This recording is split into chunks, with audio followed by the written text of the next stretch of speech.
السلام عليكم حبايبي، عاملين ايه؟ يا رب كلكم تكونوا بخير. في البدايه كلنا بنصلي على الرسول. طبعا انا بعتذر عن غيابي، غبت عنكم فتره طويله جدا، ودي ظروف غصب عني، كانت ظروف مرضيه وظروف نفسيه. بالنسبه للمرضيه الحمد لله يعني خفيت وبقيت كويسه، بس هي النفسيه اللي طولت معايا شويه. فطبعا انا راجعه لكم بعد الفتره دي، فقلت مش هرجع على نفس النظام القديم، فقلت اغير لكم وانوع لكم واعمل لكم حاجات جديده. فباذن الله هصور دلوقتي وفي مفاجاه ليكم، فانا ما ينفعش اقول لكم عليها طبعا عشان تكون مفاجاه، فهتشوفوها في التصوير معايا. طبعا انتوا دايما متعودين على صوت احسن من كده بكتير. ايه القرف ده يا جدعان؟ في ايه؟ انتوا بتشربونا ايه يا جدعان؟ ولكن الحمد لله يعني معلش عشان امي مريضه. فطبعا هخش على المكونات. عندنا ملح ومفروض فيه كمون وحاجات تانية بس انا مش عارف ايه دي. ايه ده؟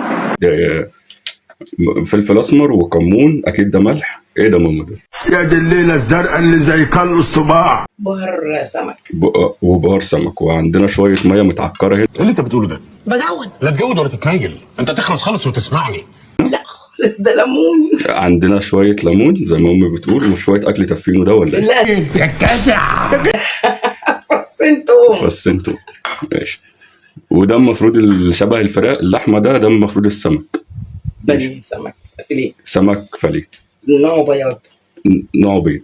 ارحم امي العيانه. بياض. نوع بياض. اوكي، فهنعمل ايه بقى؟ هنحط كله على بعضه، بس مش الليمون كله، حط البهارات احط البهارات عليه. على الثوم. احط البهارات على الثوم كلها. طيب. حط بقى معلقتين او 3 معالق ليمون. و3 معالق ليمون. 3. يا لهوي. ماشي 3. احنا حطينا 2 تقريبا.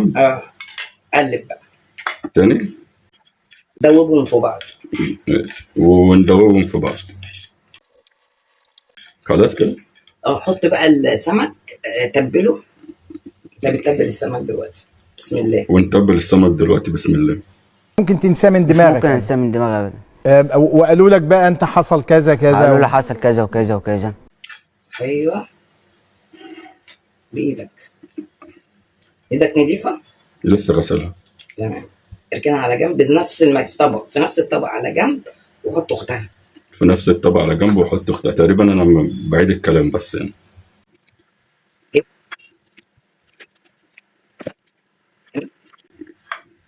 حطهم بقى على بعض كده، هتسيبهم بقى شويه عشان خاطر ايه؟ يتشربوا.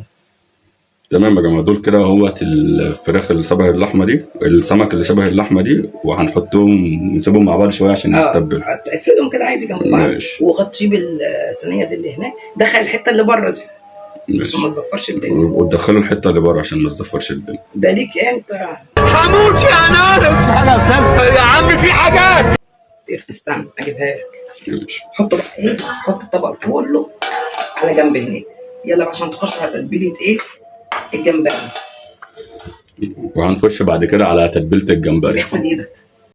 دوت الجمبري، وديت المقادير. ملح وكركم وحاجتين شبه بعض مش عارف ايه هم. كمون وبهار لحمه، بهار فراخ، هي مش عارفه ايه ده. بهار سمك. وايه التاني؟ كمون. بهار سمك وكمون وكركم وملح. عليهم اللي قلت لك ساعدني فيه. طبعا دوت هنا يا جماعه كان في هنا خط اسود. دوت معلومه كده يعني عايز اقولها لكم، ان ده اصلا الخط الاسود دوت العمود الفقري بتاع الجمبري، ودي معلومه ملهاش اي اساس من الصحه اصلا. لا ده بيبقى الكيس، ده كيس الرمله. ده بيبقى كيس رمله زي ما امي بتقول يعني. عامه انا قلت ايه يعني، حط التاتش بتاعي. والليمون هتحطهم فين بقى؟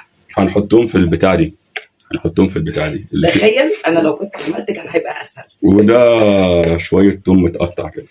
فص توم متقطع. البهارات بقى هنحط البهارات على التوم، ونحط معلقتين زيت. حبه صغننه. ماشي. بسم الله. بس كده. والليمون كله.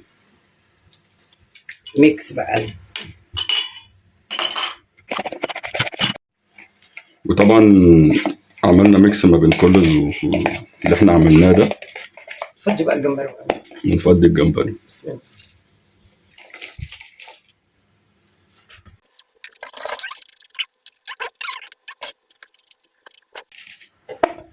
بس كده. ونعمل ايه بعد كده؟ هنغطيه بقى قبل ما انا اعمل الرز عشان انت مش هتعرف. ماشي. وهنغطي الجمبري لحد ما امي تعمل الرز عشان انا مش هعرف. كده اهو تبدا. هنا احنا طبعا مع بعضينا هنحمر البصله عشان نعمل الرز. بس انا متعوده دايما بعد ما بحمر البصله واعمل كل حاجه بحب اضربها في بالهاند ميكسر او في الكبه او في الخلاط، بحيث ان يطلع ايه زي يبقى ناعم كده، البصل ما يبقاش باين في الرز. طبعا انا دلوقتي ده فصين توم كده حطيتهم على البصله، وهحط بهاراتي اللي هي ايه، لوري، شويه سكر عشان الرز ما يحماش على الصدر، وكمون وملح وقرنفل. تمام. وهنا معايا حبه ايه اسمه ايه يا كريم، انا واقفه بعلمه الرز عشان ما يبقاش فيه حجه.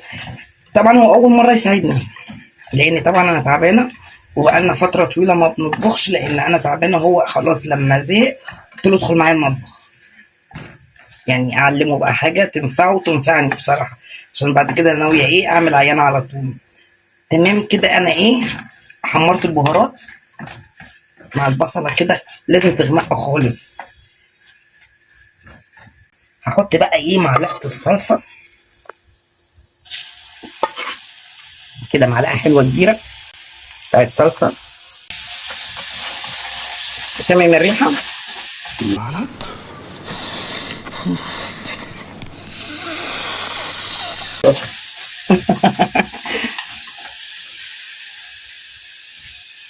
هنحط بقى ايه كوبايه ميه ونسيبها تغلي لما تاخد راحتها، وبعد كده ده هضربه في الخلاط واسقط الرز بتاعي، اصفيها طبعا عشان خاطر الحاجات اللي فيها الزيادات دي، واقوم مصفيها واحط الرز. طبعا احنا عارفين بقى نكمل ازاي مع بعض عشان بعد كده هندخل مع الشيف كريم. ورجعت لكم انا دلوقتي تاني، وماما هتريح بقى شويه. جبت الطاستين دول عشان نعمل السمك الاول والجمبري. الجريل والجمبري. هنرش الزيت دوت بخاخ كده عشان خاطر احنا ما بنحبش الزيوت قوي اصلا، وفي نفس الوقت عاملين رجيم، وفي نفس الوقت بس البخه دي كده عشان ايه ما يلزقش في اللي احنا بنعمل فيه. ده هنا كده السمك اهوت هنحطه هنا. بيطفش ولا ايه؟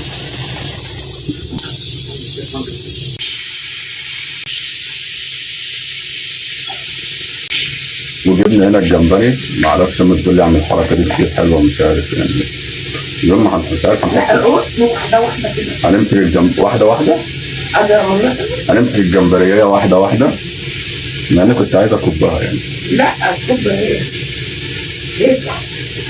هيزر عايز تكب ايه؟ ما تمسكهاش من راسها من وسطها. استنى ما تمسكنيش من ايدي، انا متوديه، امسكني من وسطي. هتزعل يعني لو مسكتها من راسها؟ هتطلع في ايديك هتقتلها. لا اله الا الله.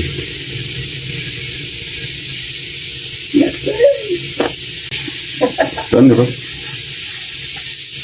طبعا احنا هنجري بس الحته دي قبل ما اخلص. منظر ايه يا ماما؟ طب خلاص. اصل ده خنقه. انا زهقت. طب الميه دي لو جت هنا لا مفيش مشكله. طبعا انا ما استحملتش واحده واحده الصراحه، يعني كبيت كده بالصوص اللي هو كان فيه، لان عايزين نخلص الصراحه وانا جعان يعني. ف عملته كده هتعرف ان هو استوى لما يحمر. وبتقول لها هتعرف ان هو استوى لما يحمر، اما هو كده بقى احمر. حط جنب منه الفلفل على القلعه كده. ماشي. ونحط فلفل عشان يستوي كده. مش حاجه. حاول بقى تقلب الجمبريايه كده، مش بايدك برضه. الجمبري. طبعا المفروض بعد كده هنقلب الجمبريايه، معرفش جمبريايه يعني نقلبها، معرفش ليه. عشان تستوي على الناحيه الثانيه بس. من النص حبيبي. مفيش واحده بتتقلب معايا. ايوه. انت خايف منها امسكها. انا اتخنقت. ما هو مش من اول طبخه. لا اتعود على كده كل اسبوع زي ما قلت لي. كل جمعه كده تقف لي في المطبخ. تكسب فيا ثواب واكسب فيك ثواب. طب ما هو انت شغال. تقريبا كده قلبناهم كلهم. كارت. ونعمل ايه بقى؟ بص بقى على السمك كده، لا السمك تقيل، حاول تقلبه. وهنحاول دلوقتي كده نقلب السمك.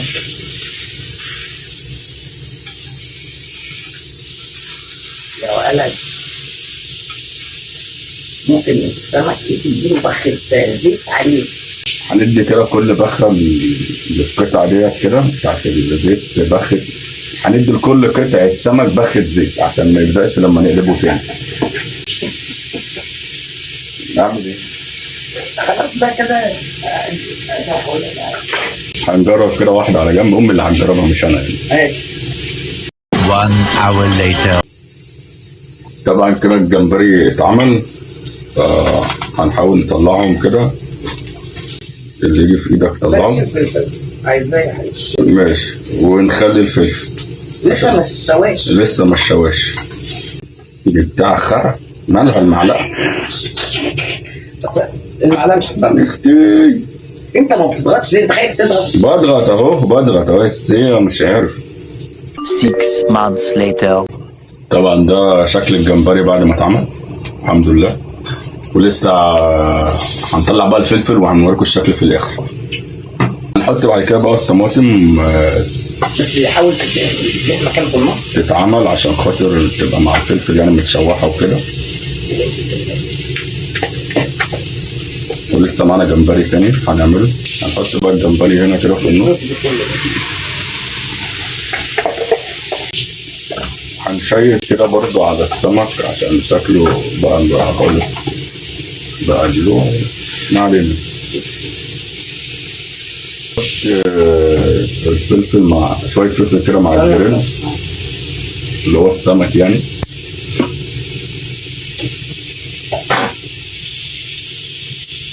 ادي معانا غدانا خلاص. عملت الرز بتاعي اللي انا عملته، وده حاجه كريم اللي عملها السمك المشوي على الجريل والجمبري على الجريل. طبعا الاكله دي مش محتاجه سلطه لان هو شوي الطماطم والفلفل. طبعا احنا عاملين فلفل كوبي النهارده اللي هو البارد، لو حد حبه يكون حراق مفيش مشكله. كان معاكم ام كريم وكريم من اكل ودردشه.